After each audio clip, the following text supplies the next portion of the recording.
Hello everyone, welcome to my channel. History का practice set है, important question है UP TGT और PGT के लिए और भी सभी परीक्षाओं के लिए इम्पोर्टेंट है।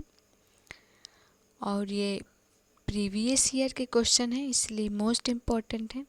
तो पहला क्वेश्चन है इसका, कौन अपने उपनाम लोकहितवादी से प्रसिद्ध था? ऑप्शन है गोपाल हरि देशमुख, बी है गोपाल कृष्ण गोखले, सी है बाल गंगाधर तिलक और डी है दादा भाई नौरोजी। तो इनमें से कौन सा आंसर सही है? तो right answer option number A हो जाएगा, गोपाल हरि देशमुख। गोपाल हरि देशमुख महाराष्ट्र के एक प्रख्यात समाज सुधारक थे। इन्हें लोकहितवादी उपनाम से जाना जाता था। इन्होंने धर्मनिरपेक्षता, बौद्धिकता व आधुनिकता के आधार पर हिंदू धर्मावलंबियों पर आक्रमण किया तथा सामाजिक व धार्मिक समानता का समर्थन किया था। इन्होंने एक मासिक मराठी पत्रिका लोकहितवादी का संपादन भी किया था। इन्होंने विधवा विवाह को प्रोत्साहन देने के लिए अहमदाबाद में पुनर्विवाह मंडल की स्थापना की थी। राइट आंसर ऑप्शन नंबर हो जाएगा ए। नेक्स्ट क्वेश्चन देखते हैं। भारत में सती प्रथा को समाप्त कराने में किसकी प्रमुख भूमिका थी? ऑप्शन है स्वामी विवेकानंद, बी है स्वामी सहजानंद, सी है राजा राम मोहन राय, डी है लॉर्ड विलियम बेंटिंक। तो इसका राइट आंसर जो हो जाएगा ऑप्शन नंबर सी हो जाएगा, राजा राम मोहन राय। राजा राम मोहन राय प्रथम भारतीय थे जिन्होंने सबसे पहले भारतीय समाज में व्याप्त मध्ययुगीन बुराइयों के विरोध में आंदोलन चलाया था। इनके नवीन विचारों के कारण ही 19वीं शताब्दी के भारत में पुनर्जागरण का जन्म हुआ था। इन्हें आधुनिक भारत के पिता, भारतीय राष्ट्रवाद का जनक का सम्मान भी प्राप्त हुआ है।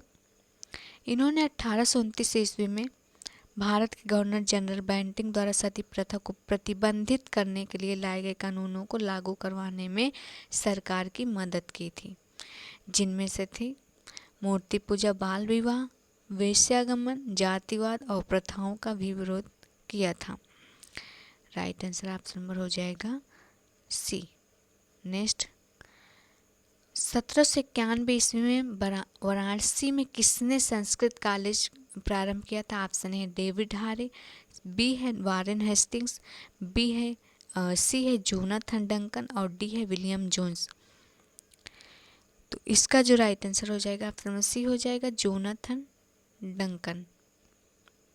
लॉर्ड कॉर्नवालिस द्वारा जोनाथन डंकन को 1788 में बनारस में अधीक्षक और निवासी नियुक्त किया गया था, जहां पर इन्होंने शिशु हत्या की प्रथा पर मुहर लगाने में मदद की थी। राइट आंसर ऑप्शन नंबर हो जाएगा सी।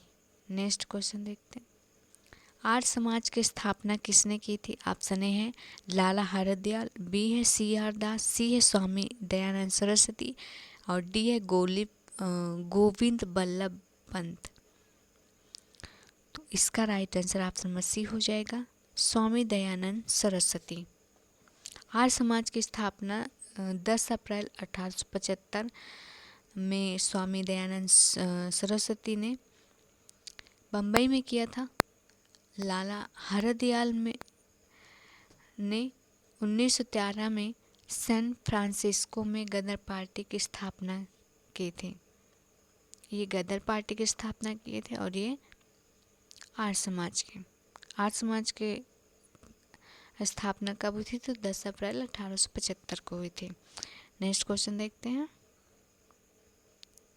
अवध में एक संगठन संबंधित है। ऑप्शन ए है जमींदारों का, बी है किसानों का, सी है व्यापारियों का और डी है पुजारियों का। तो इसका राइट आंसर ऑप्शन नंबर हो जाएगा बी, किसानों का। एका आंदोलन वस्तुतः एक किसान आंदोलन था। यह आंदोलन अवध किसानों के द्वारा 1921 से 22 में चलाया गया था, जो कि हरदोई, बहराइच, सुल्तानपुर, बाराबंकी व सीतापुर क्षेत्र केंद्रित था। इसके प्रमुख नेता जो थे मदारी पासी एवं सहदेव दोनों निम्न जाति से संबंधित थे। इस आंदोलन का मुख्य कारण था अत्यधिक लगान व गैर कानूनी रूप से खेत छीनना था। Right answer option number B हो जाएगा। नेक्स्ट क्वेश्चन देखते हैं।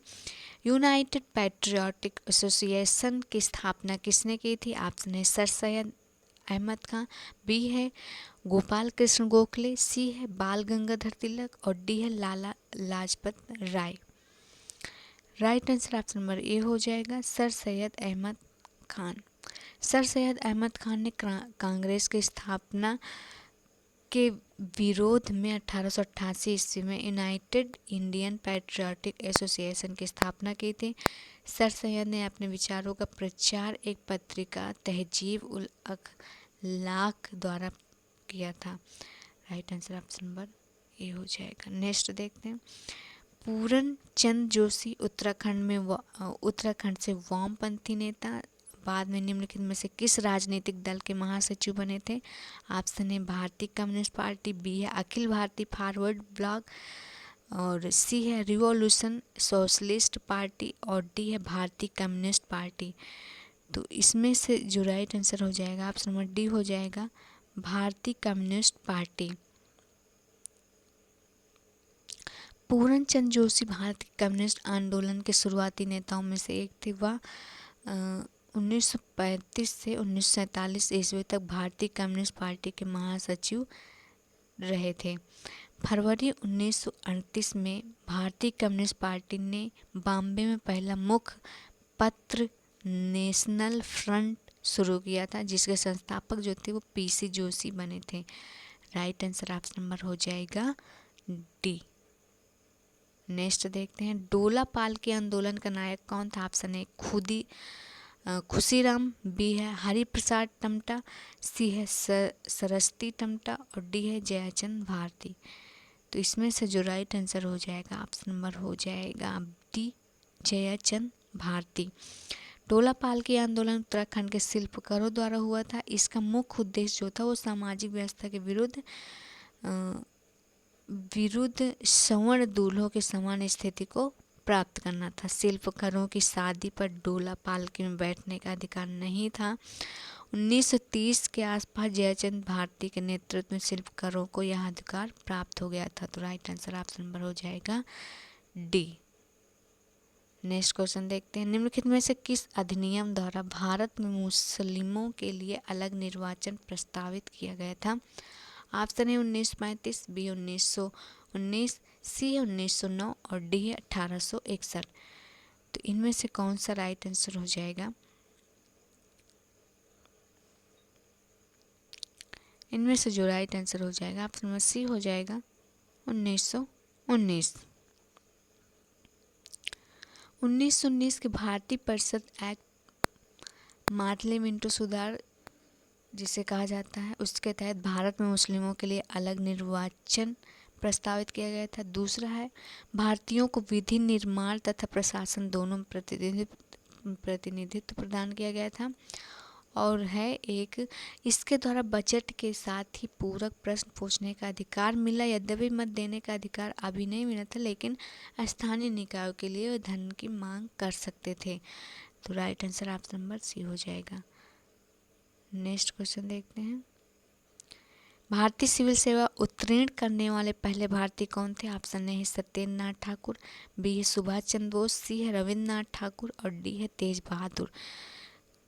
तो इसका right answer option number A हो जाएगा सत्येंद्र नाथ ठाकुर। सत्येंद्र नाथ ठाकुर प्रसिद्ध लेखक थे, बहुभाषाविद थे, बहुत भाषाओं के ज्ञाता थे, गीतकार भी थे। ये महान कवि रविन्द्रनाथ टैगोर के बड़े भाई भी थे। और सत्येंद्र नाथ टैगोर भारतीय सिविल सेवा उत्तीर्ण करने वाले पहले भारतीय बने थे। तो right answer option number A हो जाएगा।